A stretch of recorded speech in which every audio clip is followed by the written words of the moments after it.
nama saya Wiliana Triandini Nenggolan dari kelas 12 MIPA 3. Di sini saya akan melaksanakan ujian praktik fisika dengan melakukan percobaan bandul sederhana.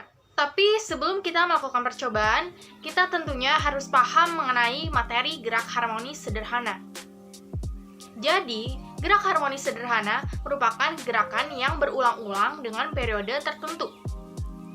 Gerak bandul termasuk gerak harmonis sederhana, karena bandul akan berayun terus dengan periode tertentu. Gerak harmonis sederhana pada ayunan, ketika beban digantungkan pada ayunan dan tidak diberikan gaya, maka benda akan diam di titik kesetimbangan C. Jika beban ditarik ke titik A dan dilepaskan, maka beban akan bergerak ke B, C, lalu kembali lagi ke A. Gerakan beban akan terjadi berulang secara periodik. Dengan kata lain, beban pada ayunan di atas melakukan gerak harmonik sederhana. Benda yang bergerak harmonik sederhana pada ayunan sederhana memiliki periode. Periode ayunan, yaitu T, adalah waktu yang diperlukan benda untuk melakukan satu getaran. Dan frekuensi adalah jumlah getaran yang dilakukan oleh benda selama 1 second.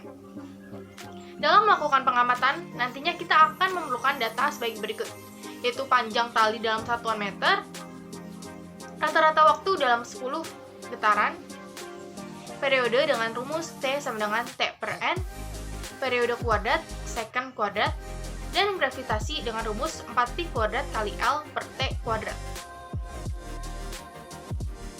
Alat dan bahan yang digunakan ada tali, ada penghapus sebagai beban, dan ada stopwatch untuk menghitung waktu.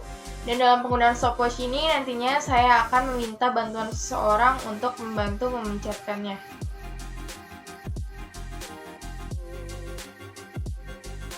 Pada percobaan pertama dilakukan pada tali dengan panjang 80 cm dan sudut 15 derajat.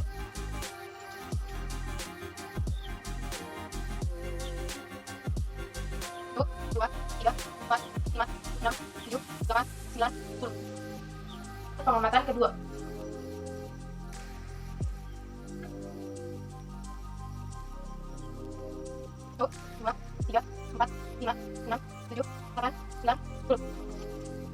Pengamatan ketiga.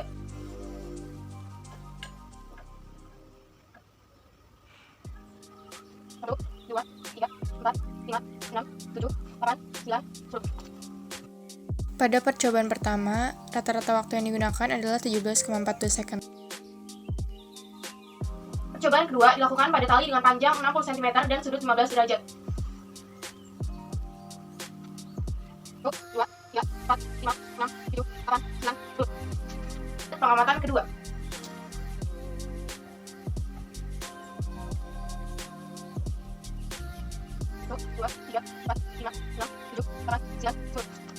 Pengamatan ketiga.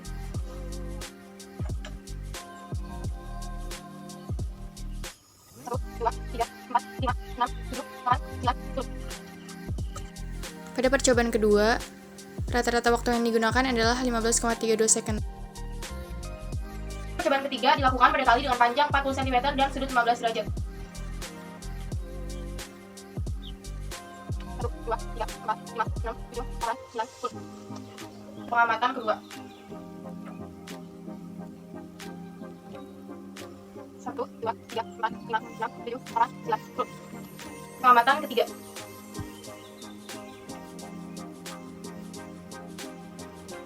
1, 2, 3, 4, 5, 6, 7, 8, 9, 10. Pada percobaan ketiga, rata-rata waktu yang digunakan adalah 13,22 second. Dari panjang tali dan rata-rata waktu dalam 10 getaran, maka kita mengetahui periode dan periode kuadrat sebagai berikut.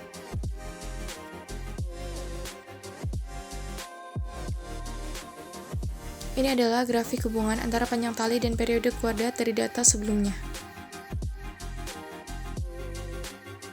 Dengan mengetahui panjang tali dan periode kuadrat, maka kita bisa menentukan gravitasi masing-masing percobaan, sehingga pada percobaan ini dihasilkan gravitasi rata-rata yaitu 9,835 meter per second kuadrat. Kesimpulan yang dapat diambil adalah yang pertama, Pengaruh panjang tali berbanding lurus dengan besarnya periode.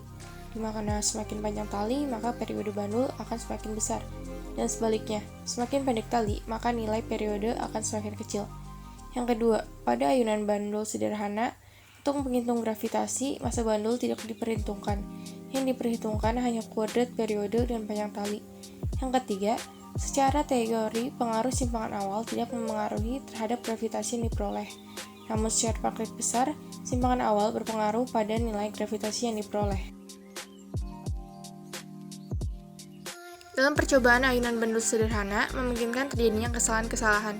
Di antaranya adalah yang pertama, kesalahan pada saat percobaan. Misalnya kesalahan dalam pengukuran panjang tali yang digunakan, kesalahan ketika mengukur jarak simpangan bandul, penekanan tombol stopwatch yang terlalu cepat atau lambat, terjadi peristiwa pendorongan ketika melepas bandul. Yang kedua, kesalahan oleh alat.